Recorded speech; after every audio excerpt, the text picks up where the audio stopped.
இந்த கட் பண்ணி வச்சுருக்க இந்த கோவக்காவை இதில் போட ஆரம்பிக்கிறேன். நம்ம உப்பு தேவையான அளவுக்கு நம்ம இதில் சேர்க்குறோம். போட்ட பிறகு ஃபஸ்ட் நம்ம என்ன பண்ணுறேன், இந்த மிளகுத்தூள் சரிங்களா. இந்த மிளகுத்தூளை நல்லா தாராளமாக போடுங்க. காரத்துக்கு இந்த மிளகுத்தூள் மட்டும்தான். கடாய் வச்சுருக்கேன், ஹை ஃப்ளேமில் எண்ணெய் வச்சுருக்கேன் சூடாகட்டும் சொல்லி. ஃபஸ்ட் நம்ம என்ன பண்ணுறோன்னா, இந்த உப்பு இந்த மிளகும் ரெண்டுத்தையும் நல்லா மிக்ஸ் பண்ணுறீங்க. ஏன் இந்த மாதிரி மிக்ஸ் பண்ணுறேன்னு கேட்டிங்கன்னா, அப்போ தான் இங்கே பாருங்கள் கை எடுத்து காமிக்கிறேன், அப்போ தான் அந்த மிளகு வந்து சேரும்.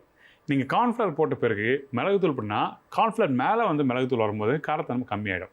ஸோ அதனால் நம்ம என்ன பண்ணுறோம், இந்த மாதிரி பக்குவத்தில் நீங்கள் கரெக்டாக மிக்ஸ் பண்ணிக்கணும். இதுதான் விஷயம். ஸோ நம்ம இதில் வந்து எக்ஸஸாக தண்ணி எதுவும் யூஸ் பண்ண போதில்லை. இந்த கார்ன்ஃப்ளவர் வந்து இதில் போடுறேன். போடும்போது கொஞ்சம் கொஞ்சமாக போடுங்க, ஒரு டைமில் எல்லாத்தையும் போடாதீங்க. ஏன்னா சூடு கம்மியாகிடுச்சுன்னா உங்களுக்கு வந்து ஒட்டாது, வெறும் காயாக தான் இருக்கும். ஸோ அதனால் நீங்கள் எப்போவுமே வந்து வீட்டில் பண்ணும்போது இந்த மாதிரி பக்குவத்தை புரிஞ்சுட்டு வீட்டில் பண்ணுங்கள். இந்த மாதிரி பொரிச்சு குத்திச்சிங்க, சுட சுட தரும்போது ஏம்மா இன்னும் கொஞ்சம் கோவக்கா கொடுங்க, இன்னும் கொஞ்சம் கோவா கொடுங்க, என்னப்பா எப்படி கேட்குற அப்படின்னு சொல்லி கேட்பீங்க. ஏன்னா அந்த பொரிச்சு எடுக்கும்போது அந்த முறுமுறுப்பு தன்மை, அதுக்கப்புறம் அதில் போட்டிருக்க உப்பு, அந்த மிளகோட காரம், இது எல்லாமே ரொம்ப நல்லாயிருக்கும். ட்ரை பண்ணி பார்த்துட்டு ஃபீட்பேக் கொடுங்க.